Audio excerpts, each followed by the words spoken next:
എനിക്ക് ഇങ്ങനെ ജീവിച്ചാൽ പോരാ, എനിക്ക് ജീവിതം മാറ്റണം. ഇങ്ങനത്തെ ഒരു ജീവിതമല്ല ഞാൻ ആഗ്രഹിക്കുന്നത്. ഇങ്ങനെ നിങ്ങൾ ചിന്തിക്കുന്നുണ്ടെങ്കിൽ ഒരു കാര്യം മനസ്സിലാക്കുക, നിങ്ങൾ മനസ്സ് വെച്ചാൽ നിങ്ങൾക്ക് ജീവിതം മാറ്റാൻ പറ്റും.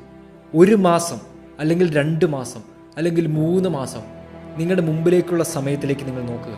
അത്രയും സമയം നിങ്ങൾ കഷ്ടപ്പെടാൻ റെഡിയാണെങ്കിൽ നിങ്ങൾക്ക് ജീവിതം മാറ്റാൻ കഴിയും. എന്തുകൊണ്ടാണ് ഈ 1 മാസത്തിൻ്റെ കണക്ക് പറയുന്നത്, 2 മാസത്തിൻ്റെ കണക്ക് പറയുന്നത്? കാരണം തുടങ്ങാനാണ് ഏറ്റവും പാട്. ഒന്ന് തുടങ്ങിക്കിട്ടിയാൽ നമുക്ക് മുമ്പോട്ട് പോകാൻ പറ്റും. നമ്മൾ അലസമായിട്ടിരിക്കുന്ന ഓരോ നിമിഷവും ഓരോ ദിവസവും നമ്മുടെ ചുറ്റും നഷ്ടപ്പെട്ടു പോകുന്ന ഒരുപാട് അവസരങ്ങളുണ്ട്. We are losing like a million opportunities. എന്തുമാത്രം ഓപ്പർച്യൂണിറ്റീസാണ് നമ്മുടെ കൈകളുടെ ഇടയിലൂടെ കടന്നു പോകുന്നത് നമ്മൾ മനസ്സിലാക്കണം. നമ്മൾ പറയും ഓപ്പർച്യൂണിറ്റീസ് ഇല്ല, എനിക്ക് നന്നാവണം എന്ന് ആഗ്രഹമുണ്ട്, എനിക്ക് അത് നേടണമെന്ന് ആഗ്രഹമുണ്ട്, അത് പഠിക്കണമെന്ന് ആഗ്രഹമുണ്ട്. സ്വയം കള്ളം പറയരുത്. Once you start to look around you will see opportunities.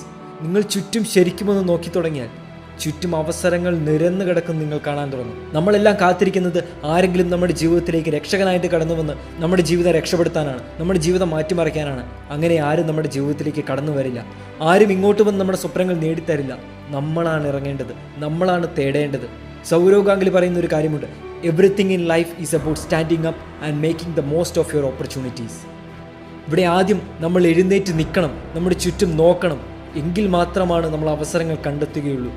എന്നിട്ട് വേണം ആ അവസരങ്ങളിൽ നിന്ന് നമ്മുടെ കഴിവിൻ്റെ അത്രയും കൊടുത്ത് ഏറ്റവും മികച്ചത് നേടിയെടുക്കാൻ. ഇവിടെ നമ്മൾ അവസരങ്ങൾ കണ്ടെത്താൻ പോലും ചുറ്റും നോക്കാൻ തയ്യാറല്ല എന്നുള്ളതാണ്. ആദ്യം ഒരു കാര്യം മനസ്സിലാക്കണം, നിങ്ങൾക്കൊരു സ്വപ്നമുണ്ടെങ്കിൽ ആ സ്വപ്നത്തിലേക്ക് എത്താൻ ഒരു വഴിയുണ്ട്. പിന്നെ എന്തുകൊണ്ടാണ് നിങ്ങൾ പേടിച്ച് പുറകോട്ട് മാറി നിൽക്കുന്നത്? Judgement fear.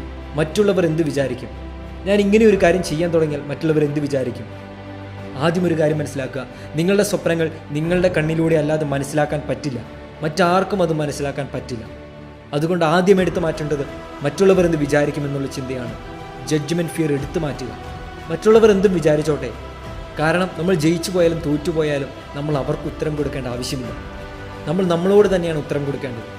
മറ്റൊരു പേടിയാണ്, ശരിക്കും ഇതെൻ്റെ മേഖലയാണോ, ഇതാണോ ഞാൻ ജീവിതത്തിൽ ചെയ്യേണ്ടത് എന്നുള്ള സംശയം. ഇത് തന്നെയാണോ ഞാൻ തിരഞ്ഞെടുക്കേണ്ട പാത എന്നുള്ളൊരു സംശയം. ഒരുപാട് പേർ വട്ടം കറക്കുന്നൊരു ചോദ്യമാണിത്. ഇത് തിരഞ്ഞെടുക്കണോ അത് തിരഞ്ഞെടുക്കണോ എന്നുള്ള ചോദ്യം. ഇതിലേതാണ് ശരിക്കും എൻ്റേതായിട്ടുള്ള ഒരു സംഭവം എന്ന് മനസ്സിലാക്കാനുള്ള ഒരു പാട്. യഥാർത്ഥത്തിൽ നമുക്കൊരിക്കലും അത് മനസ്സിലാവില്ല എന്നുള്ളതാണ്. ഒരു വിശ്വാസത്തിൽ അങ്ങ് ചെന്ന് പരീക്ഷിച്ചു നോക്കുക എന്നുള്ളതാണ്. ജീവിതത്തിലെല്ലാം നമ്മൾ അങ്ങനെയാണ് മനസ്സിലാക്കുന്നത്. നമുക്ക് ചേരുന്നതാണോ എന്നറിയാൻ നമ്മൾ പരീക്ഷിച്ച് നോക്കണം. Just try out. അപ്പോൾ നമ്മുടെ മനസ്സിലേക്ക് അടുത്ത ചോദ്യം വരും, അപ്പം ഞാൻ പരാജയപ്പെട്ടു പോയാലോ, എനിക്കതിനകത്ത് എത്തിപ്പിടിക്കാൻ പറ്റിയില്ലെങ്കിലോ? അതിലെന്താണ് പ്രശ്നം? എന്ത് കാര്യത്തിൽ തോറ്റുപോയാലും നമ്മൾ എന്തെങ്കിലുമൊക്കെ നേടിയെടുത്തിട്ടുണ്ടാവും, എന്തെങ്കിലുമൊക്കെ പഠിച്ചിട്ടുണ്ടാവും. പക്ഷേ ശരിയാണ്, തോറ്റുപോകുമ്പോൾ നമുക്ക് വിഷമമുണ്ടാവും. ഒരു കാര്യം നേടാൻ പറ്റിയില്ലെങ്കിൽ നമുക്ക് വിഷമമുണ്ടാകും. പക്ഷേ അതിനുവേണ്ടി നമ്മൾ പരിശ്രമിച്ചില്ലെങ്കിൽ നമുക്ക് നമ്മളോട് തന്നെയുള്ള ബഹുമാനം പോലും നഷ്ടപ്പെട്ടു പോകും. നമ്മുടെ ഡിഗ്നിറ്റി തന്നെയാണ് നമ്മൾ ചോദ്യം ചെയ്യുന്നത്.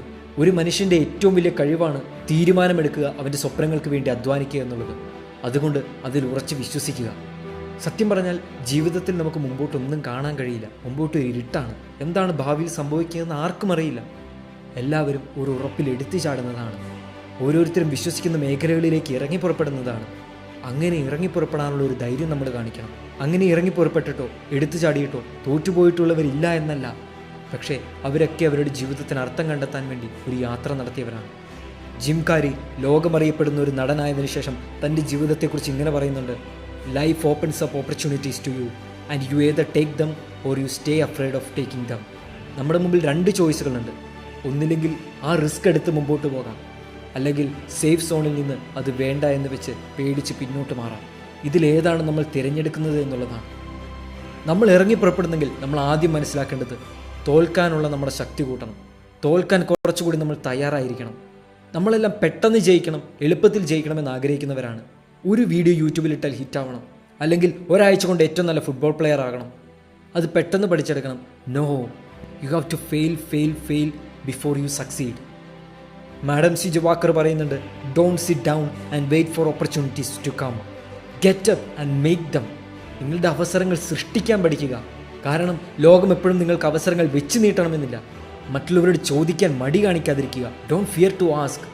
ആരോടെങ്കിലൊക്കെ മെസ്സേജ് അയച്ച് ചോദിക്കുക, നിങ്ങൾ എങ്ങനെയാണ് ഇത് ചെയ്തത്, നിങ്ങൾ എങ്ങനെയാണ് ഈ യാത്ര നടത്തിയത്, നിങ്ങൾ എങ്ങനെയാണ് ആ ബിസിനസ് തുടങ്ങിയത്, നിങ്ങൾ എങ്ങനെയാണ് ഇത് പഠിച്ചെടുത്തത്. Just ask. There is always opportunity around you. ഒരു കാര്യം മനസ്സിൽ ആഴത്തിൽ കുറിച്ചിടുക, നിങ്ങൾ തോറ്റുപോയാൽ നിങ്ങൾക്ക് വേദനയുണ്ടാകും, പക്ഷേ